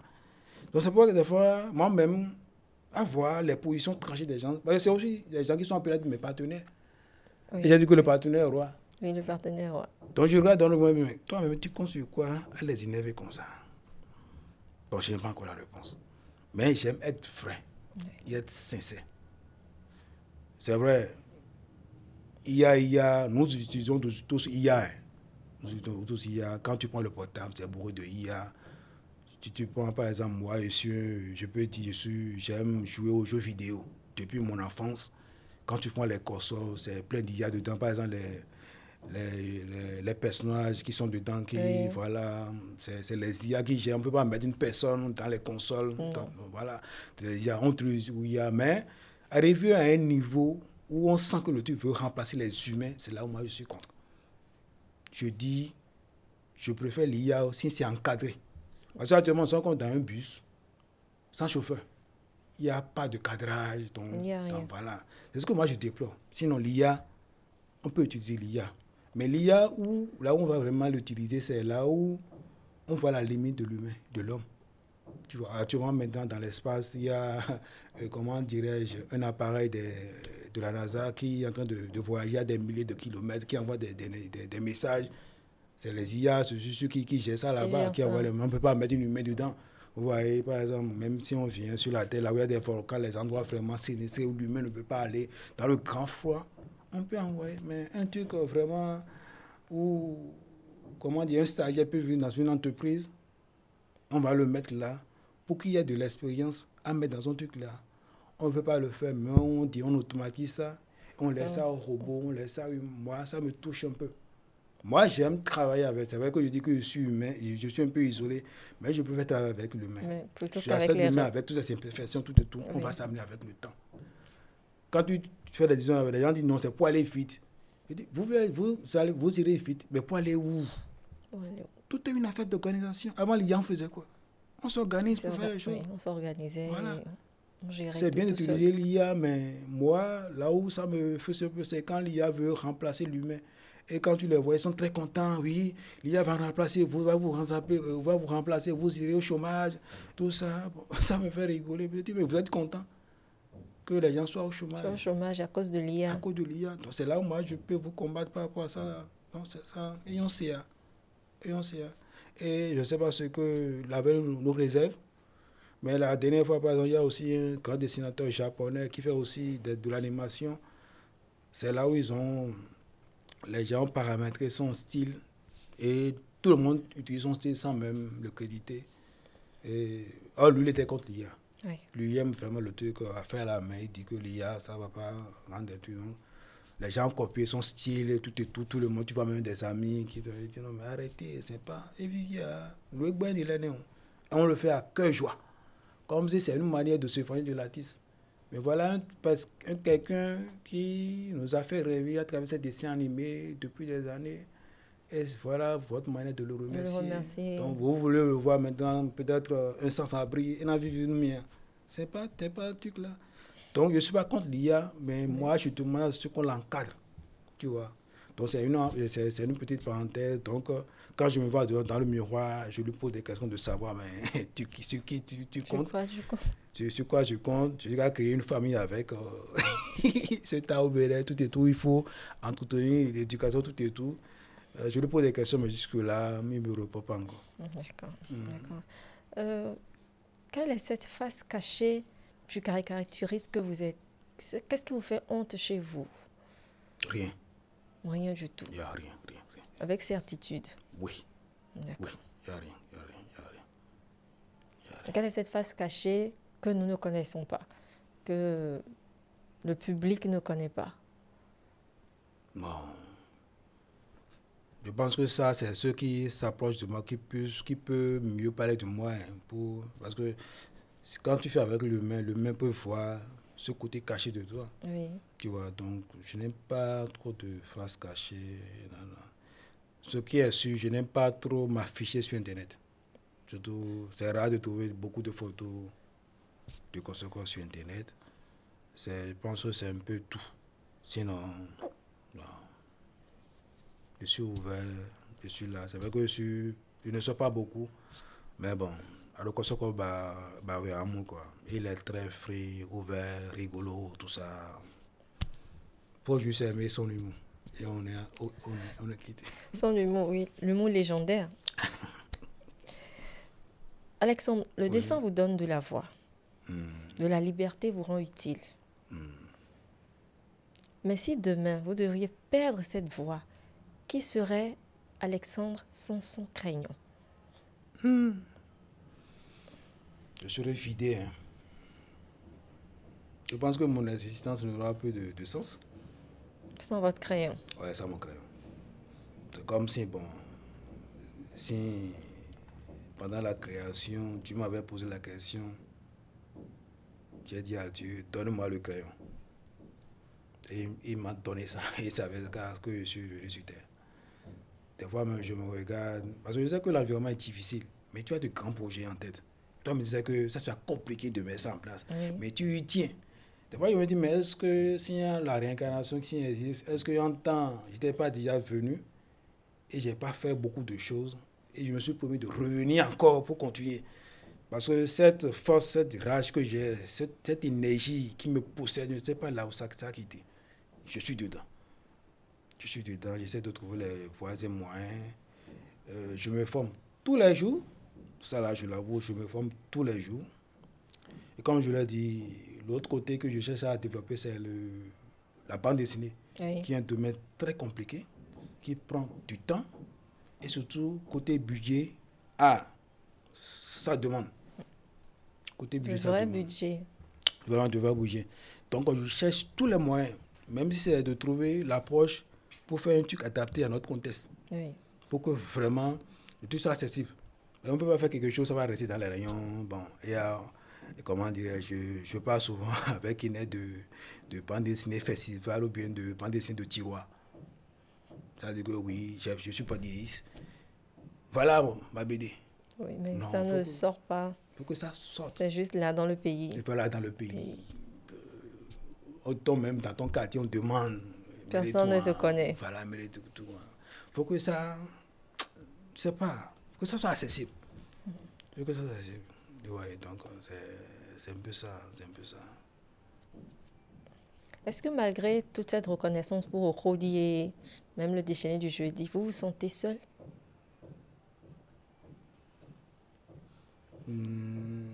Seul, non. Seul, incompris. Bon, oui, incompris, oui. Incompris, parce que comme je l'ai dit, je suis possédé par quelque chose, cette énergie créative qui veut toujours créer, qui veut toujours montrer quelque chose. Vous voyez, par exemple, au côté du, quand on entre dans nos histoires, dans notre culture, il y a plein de choses que je vois qu'on peut faire sortir. Surtout quand tu vois le manga, comment ça évolue. Surtout quand tu vois les BD américains et américaines, tu sens qu'eux, ils ont déjà vraiment... Et comment je vais dire le truc? Ils ont épuisé toutes leurs ressources. Toutes leurs ressources. Oui. Et aujourd'hui, maintenant, ils cherchent même à venir en Afrique. Quand vous prenez par exemple vous prenez le manga, ils ont du plaisir maintenant à mettre les personnages africains dans les mangas. De plus en plus. La dernière fois qu'on m'a identifié pour dire que même dans les openings, on dit non.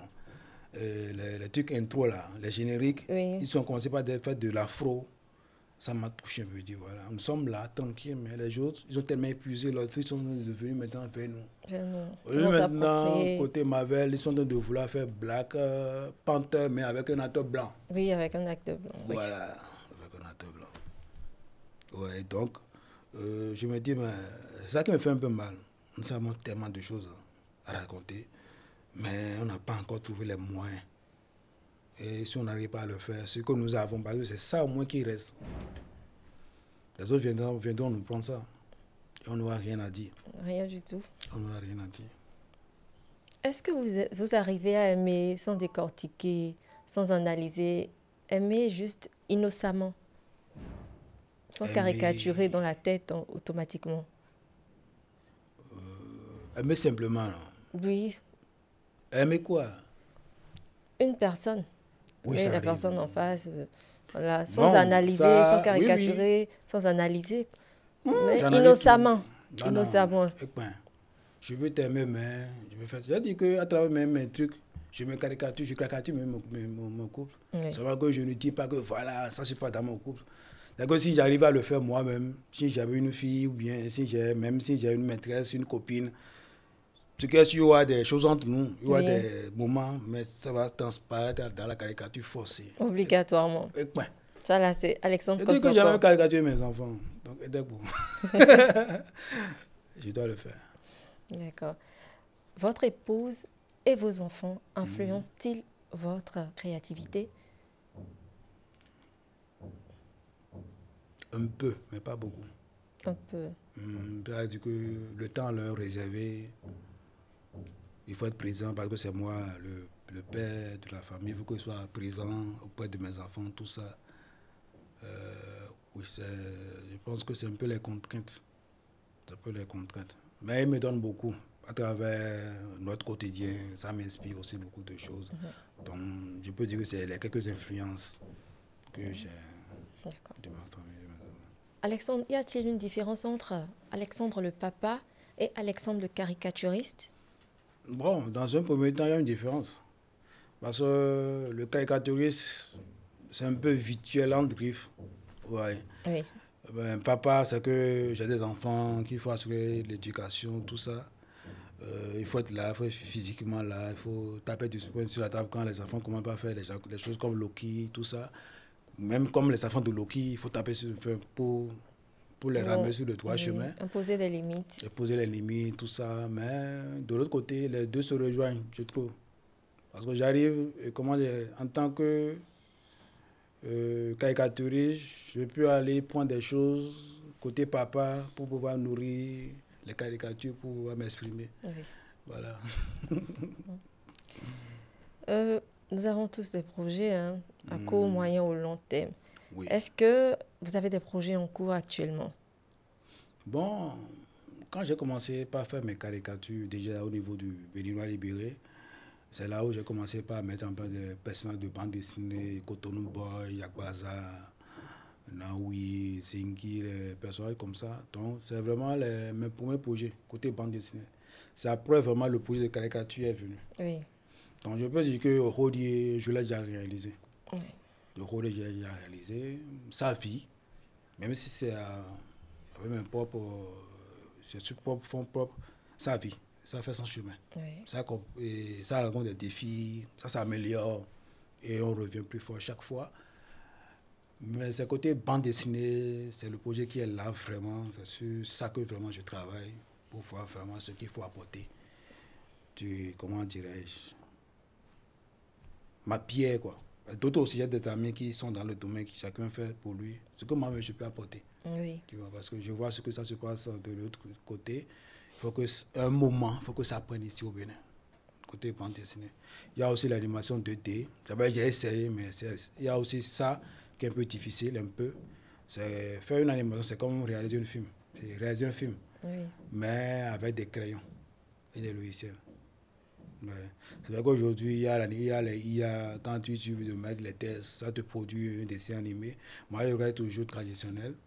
Je reste toujours avec des gens qui ont toujours la main pour faire vivre la chose. Donc, voilà vraiment mes projets. Voilà vraiment mes projets. Il faut qu'à un moment, ça vienne. Dans le temps, il y avait Wish, le journal ivoirien, oui, qui faisait des choses. Et je me dis, voilà, un jour noir, notre doit dessiner grâce à Wish. Ça me faisait rêver en Afrique. Et on va voir. Parce qu'eux-mêmes, ils s'inspirent de leur quotidien. Les Ivoiriens, oui. Ils s'inspirent beaucoup de leur quotidien. Voilà, sans vous mentir.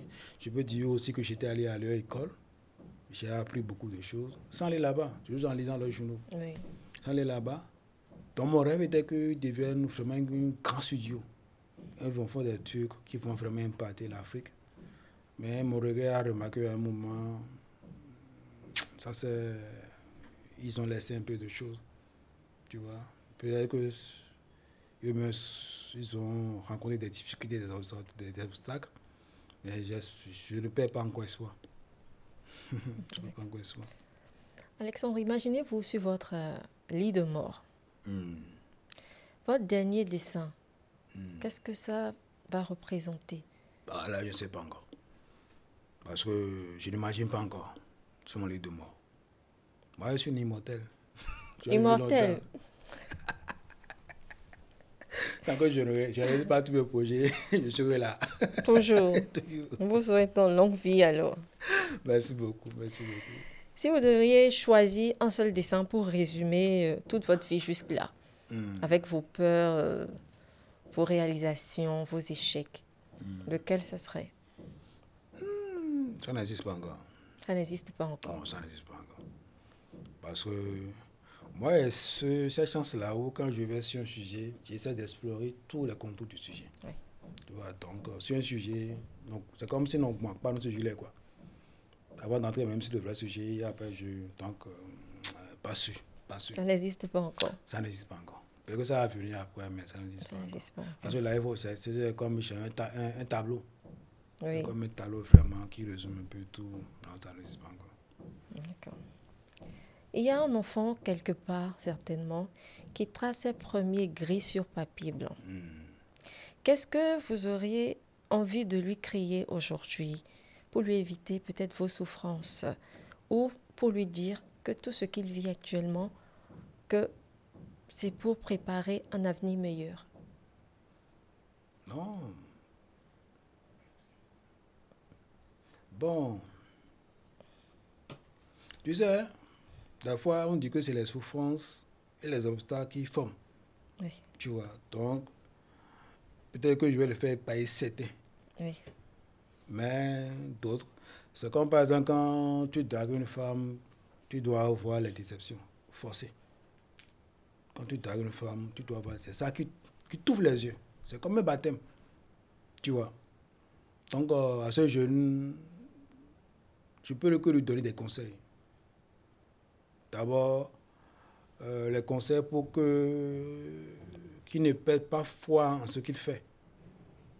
Même si ça ne rapporte pas des milliards, des millions, mais il ne faut pas que ça parte. Par contre, le jour où ça va partir, il va se sentir un peu vide. Oui. Il y a beaucoup de personnes aujourd'hui, quand tu vois les témoignages, oui, je savais faire ça, même mon papa m'avait orienté, aujourd'hui je suis docteur, tout ça, mais vraiment, je n'ai pas oublié ça, tout ça. C'est bien, c'est bien. Aujourd'hui, tu es docteur, tu gagnes bien, mais des fois, il y a ce regret-là que, bon, même si tu es docteur, en temps, ben c'est comme si nous étions en non, comment dire. C'est que Oui, tu es. c'est non, quoi. Tu vois, donc après, tu vas te sentir vide. C'est pourquoi je peux dire que c'est cette peur que j'ai souvent, de me retrouver un jour sans dessiner. Peut-être que c'est la vie qui va m'imposer ça, quoi. Oui. Voilà, parce que un jour, quand tu te retrouves dans un groupe, il faut vraiment, tu ne peux plus dessiner. Donc, je prie pour que Dieu m'éloigne ça de moi, pour que je puisse continuer toujours à dessiner. Donc, à ce jeune-là, de comment faire pour s'adapter et toujours continuer à dessiner. Parce que tout le monde ne peut pas faire le métier de bureau, de docteur, d'ingénieur, non. Il faut les autres aussi dans le domaine de l'art, parce que l'art soigne, l'art guérit. Oui, l'art est thérapeutique. L'art est thérapeutique. Je dis souvent que j'écoutais beaucoup de la musique. Peut-être que dans mes moments de solitude, parfois le dessin ne suffit pas. Il y a souvent la musique aussi qui vient. Tu vois. Donc, voilà. Si c'était à refaire, allez-vous refaire le même chemin avec toute la douleur, la solitude, les nuits blanches? Choisiriez-vous encore d'être Alexandre Kosoko, le caricaturiste? Toujours, toujours. Si c'est à refaire, là maintenant j'aurai un avantage. J'aurai quelques avantages. C'est que j'ai déjà fait le parcours. Je connais déjà quelques erreurs que j'avais faites dans le passé. Pas ce que je vais reprendre. Ces erreurs-là. Donc je serai encore plus fort. Plus fort. Oui, je suis encore plus fort. Mais les erreurs m'ont permis de savoir comment fonctionner. Seulement que nous avons un problème. Le problème, c'est que le temps n'attend pas. C'est tout. Le temps n'attend pas. Sinon, les erreurs m'ont appris à savoir comment mieux fonctionner, à savoir comment m'adapter. Et être toujours là. Vous avez entendu le jeune Kounet, que lui, depuis qu'il était sur le banc, il voulait mes dessins. En 6e, je crois. En 6e. Oui. Voilà. Donc lui, il est venu sur le campus, il a fini le campus. Il est venu dans la vie active. Je suis toujours là. Donc, voilà quoi. Voilà. Donc, ne pas laisser le crayon. D'accord. Entre un crayon et un stylo, lequel allez-vous choisir? Un crayon stylo. Entre un crayon et un stylo. Pour faire quoi? Pour caricaturer. Parce que j'utilise les deux. Mais j'utilise d'abord le crayon. Et après, vous utilisez le stylo. C'est toujours le crayon. Le crayon. Oui. Parce que le crayon me donne la liberté de revenir en arrière. C'est-à-dire de gommer et de reprendre.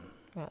Comme je l'ai dit, les erreurs font partie du parcours. Quand tu fais une erreur, il faut savoir, comment dirais-je, revenir sur tes pas pour voir là où tu as, tu as fait les faux pas, de corriger et de continuer. Donc avec le crayon, ça irait mieux. Avec le stylo, c'est déjà fini.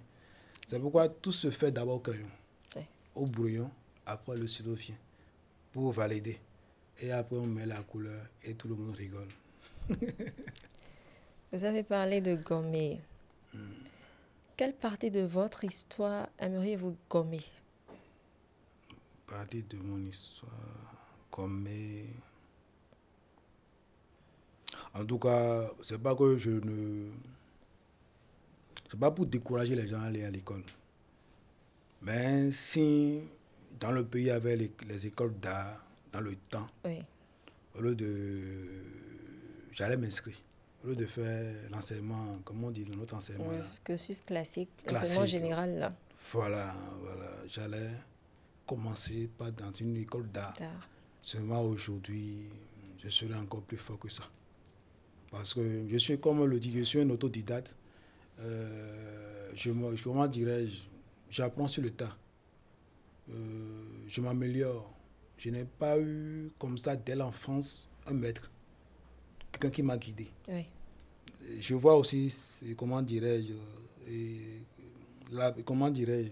cette absence, ce que ça a créé aussi dans mon parcours.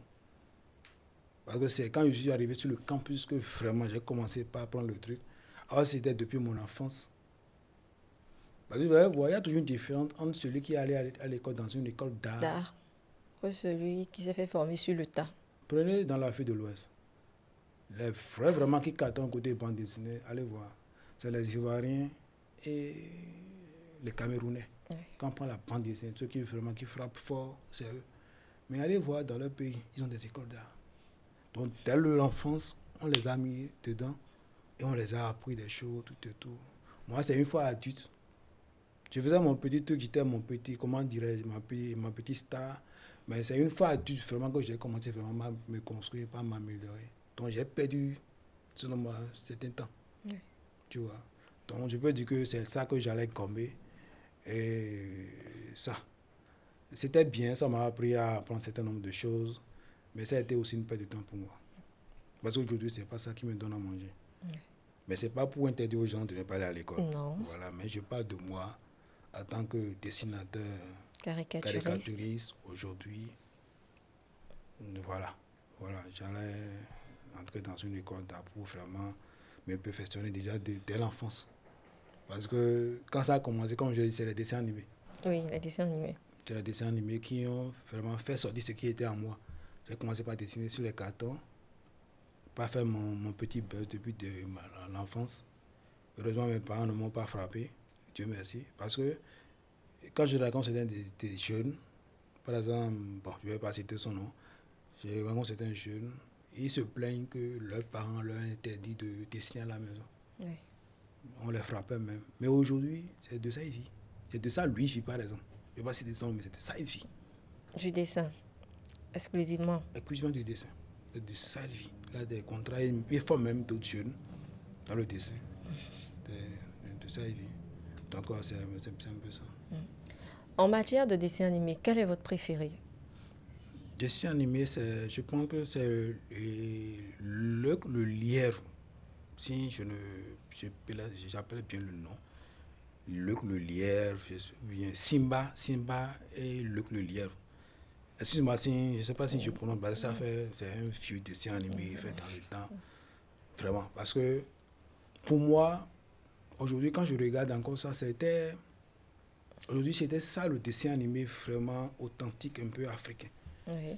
C'est qu'ils sont allés vraiment dans nos traditions, ils ont créé les personnages, ils se sont inspirés de nos masques, des esprits d'eau, tout ça. De temps en temps, ils ont fait leurs choses. Et tu te ressens dedans. Il y a aussi le lièvre qui parle. Oui. Aujourd'hui, vous savez, on dit que les gens se transforment en animal, tout ça. Donc, il y a ce mystère qu'ils ont, ce truc-là qu'ils ont créé.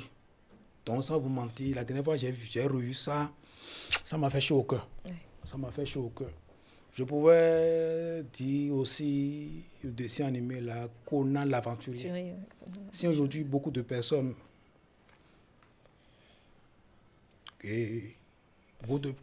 comment dirais-je, beaucoup de personnes voient que j'arrive à dessiner beaucoup de personnages musclés. Je peux dire que c'est grâce aussi à ce dessin animé, là, Conan l'aventurier, qui est un personnage vraiment musclé. Oui. D'accord. Nous recevons tous un héritage de nos parents. Quel est le vôtre? Héritage. Bon, la rigueur de mon père. La rigueur. La rigueur de mon père et la douceur de ma mère. La rigueur de mon père et la douceur de ma mère. Ouais. D'accord. Et vous, en tant que papa, quel héritage pensez-vous que vous pourriez laisser à vos enfants, à votre progéniture? Ce que j'ai reçu de mes parents. La rigueur et la douceur. Et la douceur, les deux en même temps. C'est vrai que ça fait bizarre, mais les deux mélangés font de moi ce que je suis d'aujourd'hui.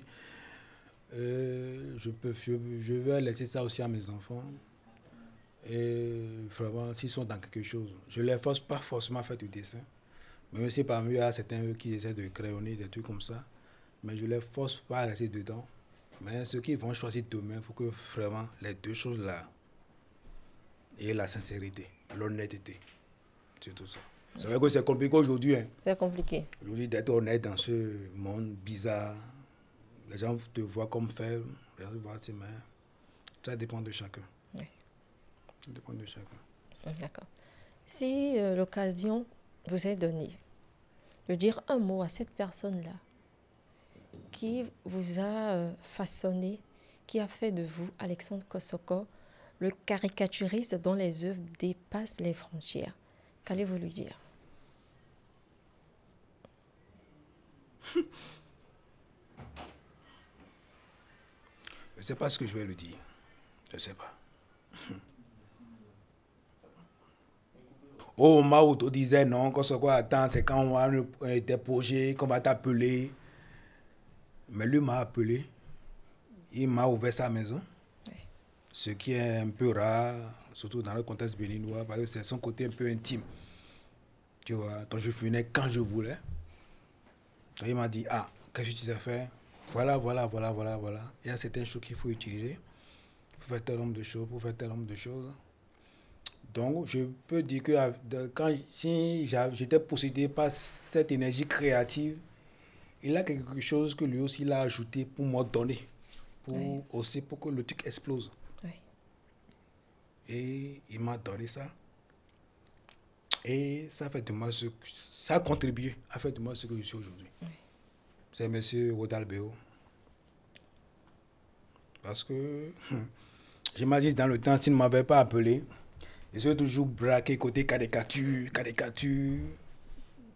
Donc, c'est lui qui m'a dit non. Voilà, fais ci, fais ça. Donc, bon, on a travaillé sur beaucoup de projets ensemble. Oui. C'était bien, quoi. C'était bien. J'ai gardé beaucoup de choses de lui. Ça m'a forgé. Et voilà, quoi. Voilà. D'accord. Nous sommes dans Celebrate, un podcast de l'association Street Math, en partenariat avec le studio Quick. Que pensez-vous de l'initiative?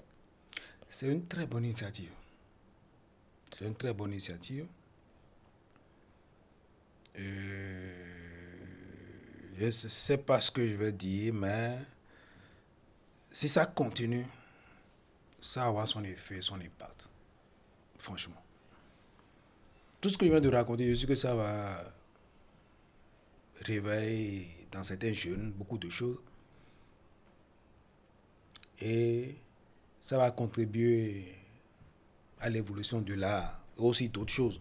Parce que vous avez cité à l'intro, il y a aussi d'autres domaines, ce n'est pas la seule. Oui. Ça va inspirer. C'est comme ça reste comme une capsule et aussi comme une petite école. Les gens suivent l'élément à la fin, ils vont prendre quelque chose. Oui. Ils vont prendre quelque chose. Donc je vous félicite vraiment pour ça. Ça manque beaucoup sur le terrain. Et j'espère que vous allez faire beaucoup plus. Merci. Et vous aurez encore de grands partenaires. Il faut ça. De grands partenaires, surtout financiers. Il faut ça. Il ne faut pas que forcément qu'on aille en Côte d'Ivoire. Parce que c'est vraiment en Côte d'Ivoire que je vois souvent ce genre de choses. De capsules, de podcasts, tout ça. Oui. Il y a des gens qui sont vraiment spécialisés dans ça. Côte d'Ivoire. Je vois même certains de nos artistes, surtout musiciens, qui sont obligés d'aller en Côte d'Ivoire. Toujours, mais c'est possible aussi au Bénin.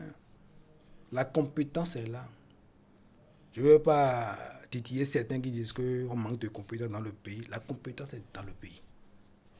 Il faut toujours nous trouver les moyens et les gens qui soutiennent. Surtout le soutien. En Côte d'Ivoire, le feu Ombak, s'ils ne soutenaient pas les artistes, vous pensez qu'on allait attendre certains artistes comme les Arafat, tout ça? Non. Il y a beaucoup comme lui qui investit dans l'art. Oui. Et ça fait que beaucoup... Il ne faut pas que forcément...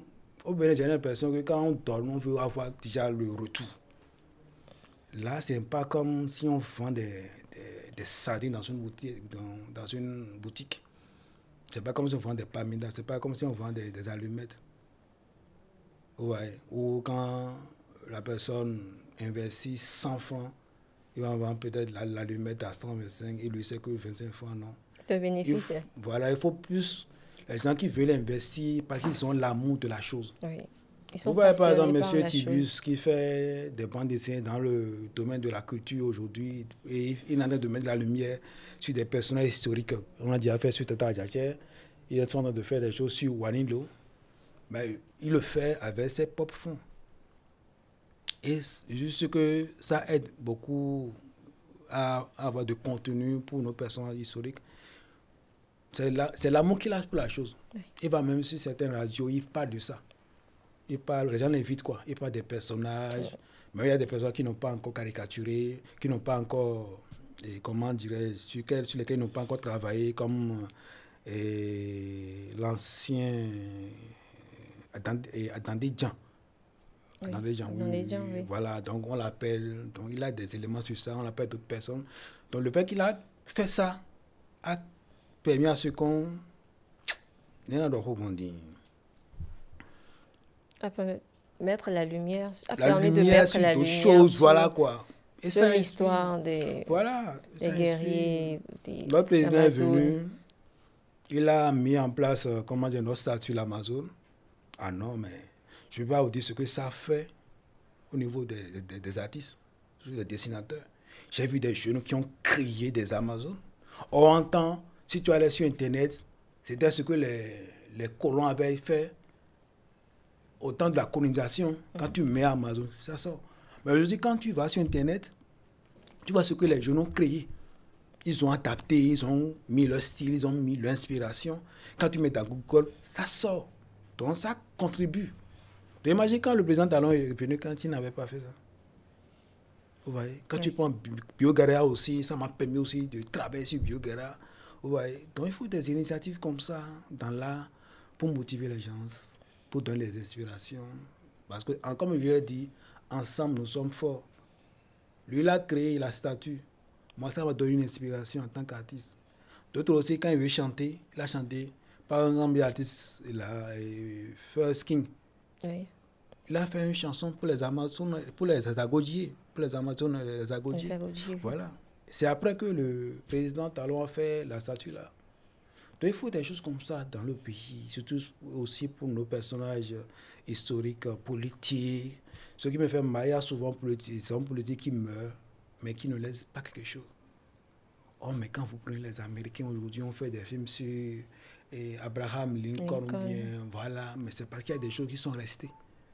Et on prend ça, on en fait même des super-héros. Tout ça, ça permet à ce que la nouvelle génération voit ce qui était, ce qui est, ce qu'on produit, et ça les inspire. Donc voilà. D'accord. Vous étiez euphorique en voyant cette fresque murale. Oui. Mais seriez-vous prêt à donner un mur pour que l'association continue de célébrer d'autres talents? Bien sûr, bien sûr. Comme mon studio est en construction actuellement, je sais que quand ça va finir, il y aura un mur là-haut. Bon, je vais appeler l'association Street Humra. Oui. Ouais. Ça là, ça c'est forcé. Merci à vous. C'est tellement en tête. C'est forcé. Là, à part où il y aura quelque part où vraiment il y aura ce mur là dédié à la... Que Dieu nous prête, qui nous donne surtout les moyens. Amen. Sans les moyens, c'est vrai qu'en retour, là, ne donne pas beaucoup, mais elle demande en retour. Elle demande déjà, comment dirais-je, dans un premier niveau, elle demande déjà d'abord, d'autant que Dieu va nous donner le sou de vie, les moyens qu'il faut. Les projets là vont se faire tranquillement. Amen. Monsieur Alexandre, là, il y a une enveloppe. Là.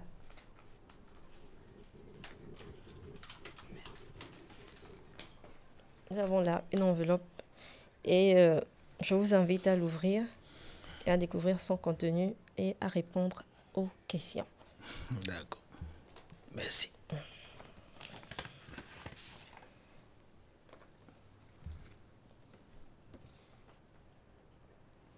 Quelles sont les 3 œuvres de la littérature africaine qui vous inspirent?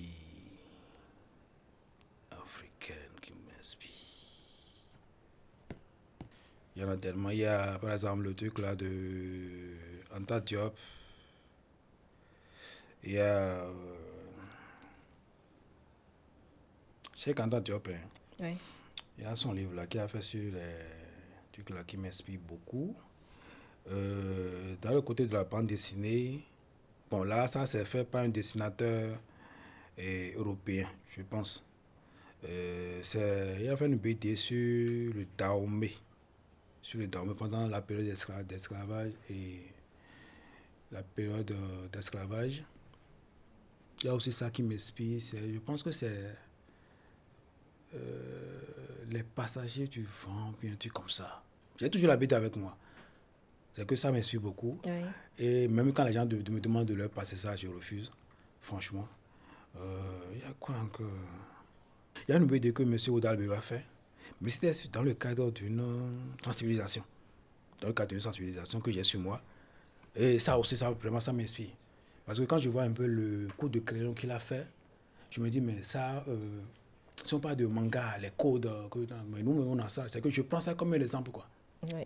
Je prends ça comme un exemple et c'est avec moi. C'est vrai que des fois, les enfants viennent au studio, ils prennent ça et après, tu retournes ça par terre, tu reprends ça et tu mets ça.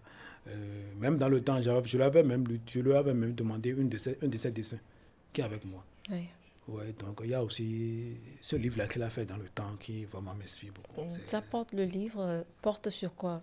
Ça sensibilise J'ai oublié. C'est un vieux truc. Donc j'ai oublié même le thème, mais c'est toujours dans ma tête. Et le livre est là. Donc il faut que je revoie encore pour voir vraiment c'est quoi. Mais je pense que c'est un truc de sensibilisation. Voilà. Il y a aussi le projet aussi qu'il a fait récemment, mais qui est un vieux truc, et sur les émigrants. Les émigrants. Oui. Les émigrants nationaux. Voilà, sur les émigrants. J'ai oublié le nom du personnage principal, mais il y a aussi ça. Dans le temps, quand j'allais chez lui, vraiment, j'ai jamais lu ça. Parce que, comme je vous ai dit, il y a son humour que aussi j'essaie de m'inspirer. Voilà, de m'inspirer. Donc, il a de l'humour vraiment facile et de caricature. C'est que toi-même, tu vas aller, quoi. On sait combien. Tu vas même le payer. Franchement. La deuxième question. Quel aspect de votre personnalité d'enfant vous manque le plus? Je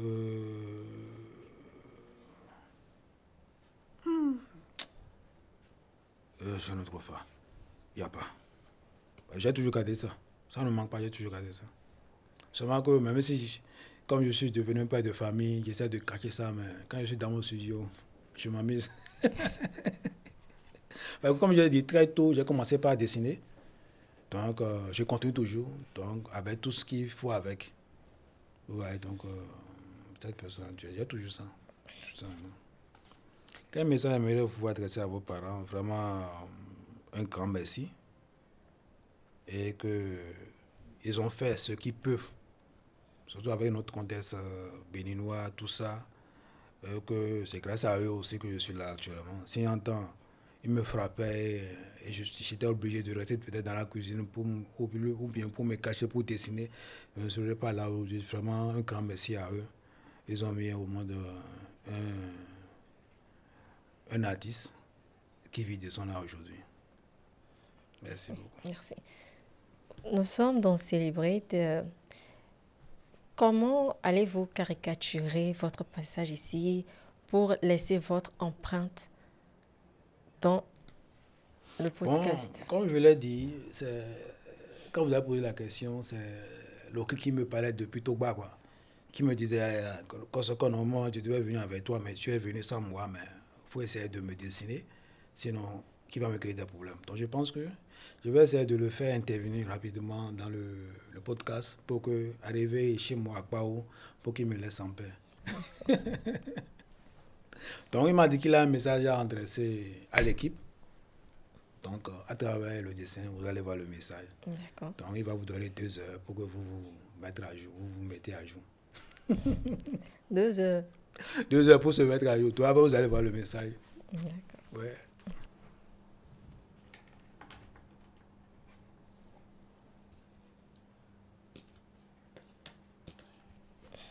Tu as oublié mon crayon.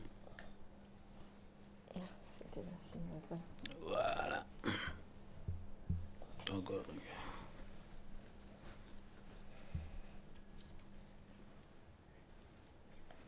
la gomme est à côté. Donc, je peux dire que c'est comme ça que j'ai commencé. Ma carrière dans le dessin, le support, le crayon et le bifeutre. Vous êtes là comme à vos débuts alors? Oui, comme à mes débuts. C'est pas aujourd'hui. En ce moment, j'avais pas la tablette graphique.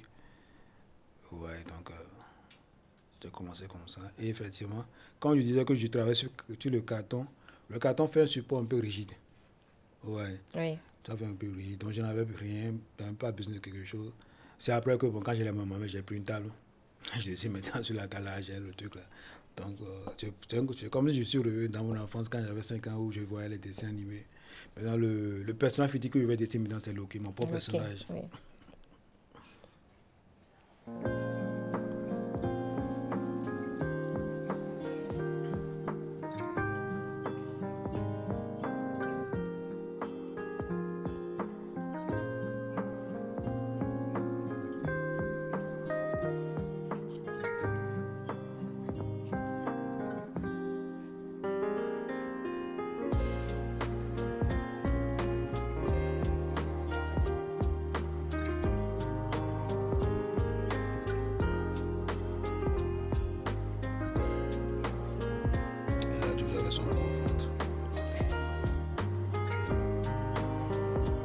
Il a pour habitude de bouffer l'argent de tantine.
Présent normalement.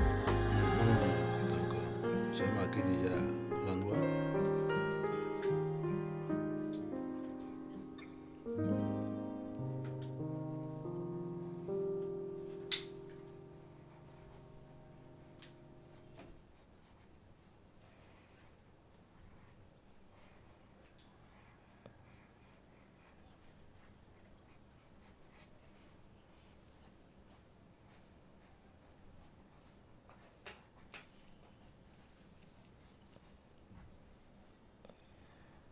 On a eu besoin de faire le crayonné.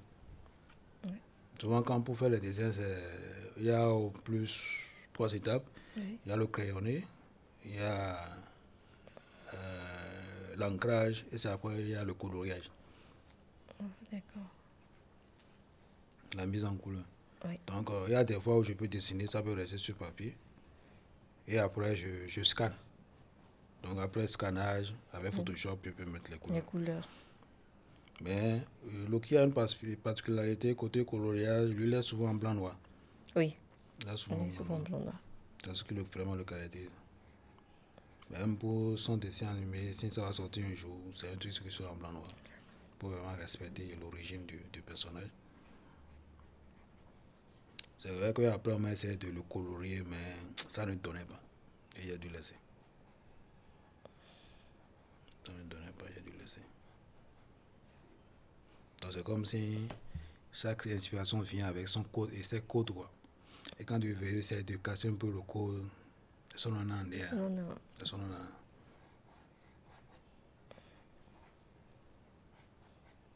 Pour dire que moi, à mes débuts, je m'habillais souvent en noir. Tout noir.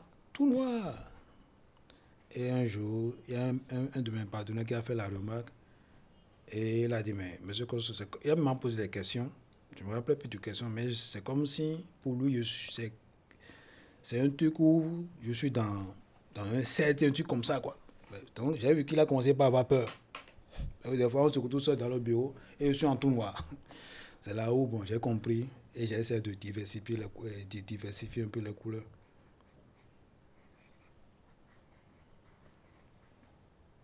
Donc j'aimais le... Quand j'étais artiste, je faisais l'artiste à l'Okosa aussi, voilà.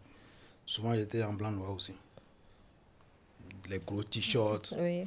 voilà, jean, ceinture, sous le gros soleil à l'Okosa, vraiment, la jeunesse.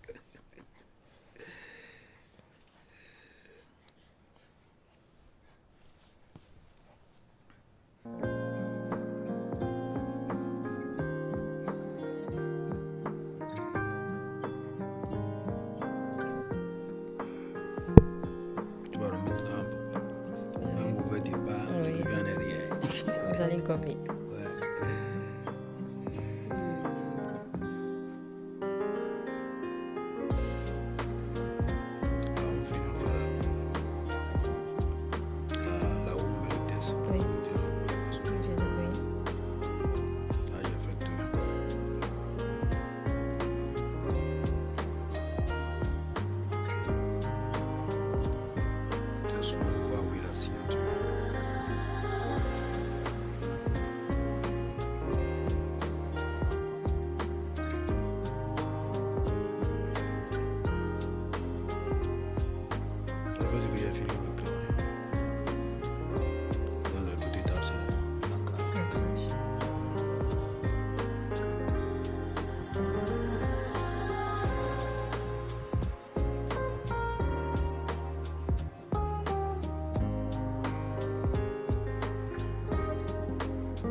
Se garde, il n'y a plus de conclusion. Il faudrait reprendre encore. C'est un Photoshop. Tu peux venir souvent en arrière.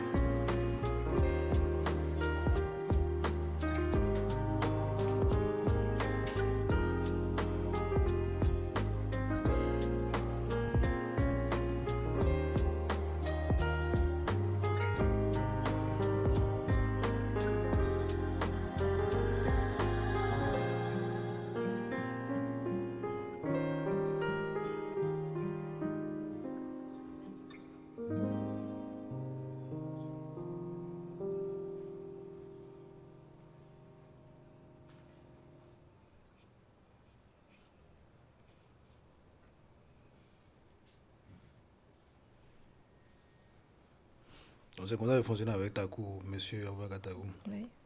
Ah, tu fais ça rapidement et lui là son dessin. Vous fatiguez les gens. À 3 h du matin, tu t'imagines, parfois à 2 h. On vous appelle et voilà. Vous commencez à caricaturer. On vous appelle et vous commencez à caricaturer automatiquement. Je me rappelle, mais c'est après, moi je me rappelle plus.